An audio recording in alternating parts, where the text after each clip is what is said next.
प्यारे विद्यार्थियों, देखते हैं एक्सरसाइज 15.1 का क्वेश्चन नंबर थर्ड। और क्वेश्चन नंबर थर्ड में कहा गया है find the mean deviation about median. Find the mean deviation about median. तो क्वेश्चन नंबर फर्स्ट और सेकंड में हमने क्या निकाला था? मीन डेविएशन अबाउट मीन निकाला था। और अब की बार हमें क्या निकालना है? Mean deviation about median for the data. आपके पास डाटा गिवन है 1 2 3 4 5 6 7 8 9 10 11 12 टर्म्स आपके पास गिवन है। तो आपको इसका mean deviation about median calculate करना है। तो प्यारे बच्चों, हमारे पास सबसे पहले अभी देखो आप अनग्रुप्ड डाटा है, तो मीन डेविएशन अबाउट मीडियन हमें क्या निकालना है? Mean deviation about median.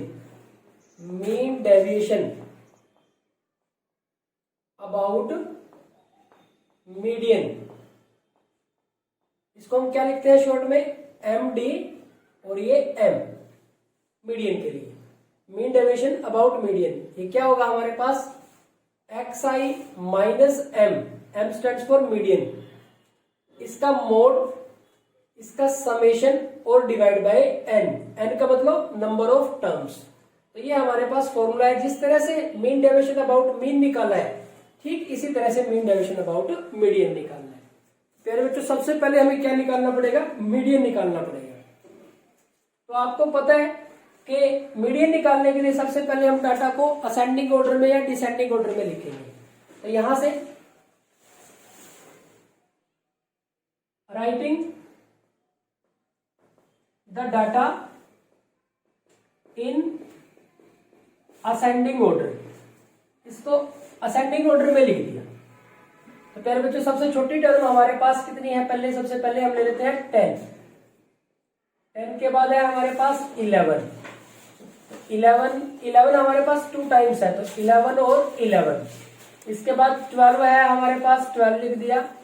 12 आ गया हमारे पास। 13 यहाँ पे है, यहाँ पे भी 13, तो 13 2 टाइम्स है, 13 और 13 लिख दिया। उसके बाद हमारे पास 14 एक ही बार है, तो 14 लिख दिया हमने। 15 हमारे पास नहीं है। 16 हमारे पास है, 16 और 16 2 टाइम्स है, 16 और 16 लिख दिया हमने। 17 हमारे पास 1 और 2 टाइम्स हमारे पास 17 है। और 18 हमारे पास 18 हो गया हमारे पास। तो प्यारे बच्चों, आप इनको चेक कर ले। 1 2 3 4 5 6 7 8 9 10 11 12। तो एक बार इसको काउंट कर ले, इससे गलती के जो चांस है वो खत्म हो जाते हैं।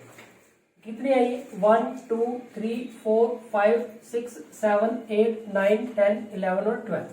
तो ये हमारे 12 कंप्लीट हो गए। हमने इसको क्या कर दिया? असेंडिंग ऑर्डर में लिख दिया। आपकी मर्जी है कि आप इसको असेंडिंग ऑर्डर में लिखते हैं या फिर डिसेंडिंग ऑर्डर में लिखते हैं।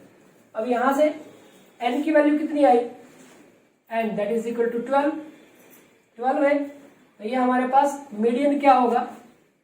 Median that is equal to, क्योंकि अगर इसका हाफ करते हैं तो हाफ इधर चले जाएंगे और हाफ इधर चले जाएंगे, तो हम लिखेंगे n divide by 2th value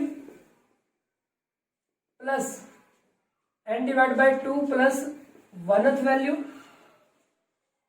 और डिवाइड बाय 2, क्योंकि हम मिड वैल्यू निकाल रहे हैं।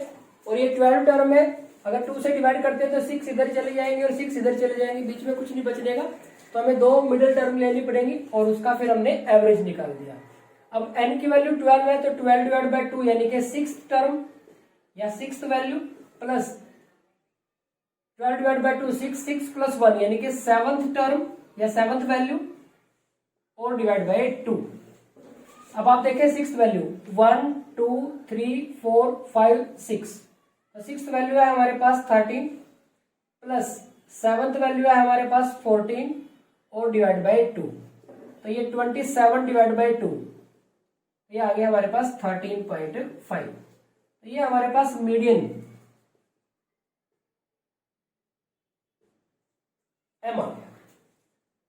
अब m आ गया, अब हम लिखेंगे इस फॉर्मूले तक हमें पहुंचना है। तो इस फॉर्मूले तक पहुंचने के लिए हम क्या करेंगे? एक्स आई लिख लेते हैं सबसे पहले। तो एक्स आई, ये जो डाटा हमारे पास गिवन है, ये हमारे पास 10 11 11 12 13 13 14, 16, 16, 17, 17 और 18। 1 2 3 4 5 6 7 8 9 10 11 12। अब हमारा जो फॉर्मूला है वो क्या कहते हैं, एम डी एम, यानी कि mean deviation about median, summation sigma xi minus M its mod divide by n। तो यहां पे भी हम कैपिटल ले लेते हैं, इनको कैपिटल कर देते हैं। ये n है जो वो फ्रीक्वेंसी का टोटल भी होता है। अब यहाँ तो हमारे पास अनग्रुप्ड डाटा है तो सिंपल n है, इनको काउंट करके लिखना है यहाँ पे। अब आप देखेंगे xi minus M, xi minus M. अब m देखें आपका कितना है, m है हमारे पास 13.5, तो यहाँ पे आप छोटा सा लिख सकते हैं xi माइनस 13.5। तो अब आप इसमें से जब 10 माइनस 13.5, तो 10 माइनस के 13.5 यानी कि हमारे पास आ गया माइनस 3.5। नेक्स्ट माइनस 2.5, 11 माइनस 13.5, ये भी माइनस 2.5। यहाँ पे 12 माइनस 13.5 मीन्स हमारे पास 1.5 माइनस का। अब ये माइनस का 0.5, ये भी हमारे पास माइनस का 0.5। अब 14 माइनस 13.5 यानी कि 0.5 प्लस का हो गया आपके पास। 16 माइनस 13.5 यानी कि प्लस के 2.5 हो जाएंगे हमारे पास, 13 एंड 2.5, ये भी 2.5 हो जाएगा हमारे पास। ये हमारे पास देखो इसमें और इसमें एक का फर्क है तो ये 3.5 हो जाएगा, ये भी हमारे पास 3.5 हो जाएगा और ये हमारे पास 4.5 हो जाएगा। तो हमने ये निकाल दिया। अब ये वाला पार्ट आ गया। अब इसका क्या कर देंगे, मोड कर देंगे xi minus M. xi minus M हमारे पास ये सारे प्लस के हो जाएंगे, तो ये आ गया 3.5, ये 2.5, ये भी हमारे पास 2.5, ये 1.5, 0.5, अगेन 0.5, ये भी 0.5, ये 2.5, 2.5, 3.5, 3.5 और ये 4.5। अब देखो क्या है, इसका समेशन है, सिग्मा है, तो इसका सम कर देंगे। ये है हमारे पास xi माइनस एम, इनको प्लस कर देंगे सबको। अब देखो सब में 5 आया हुआ है, ये 12 है, तो 60 से यहाँ तो 0 आ जाएगी, यहाँ 6 कैरी चला जाएगा, यहाँ पॉइंट आ गया।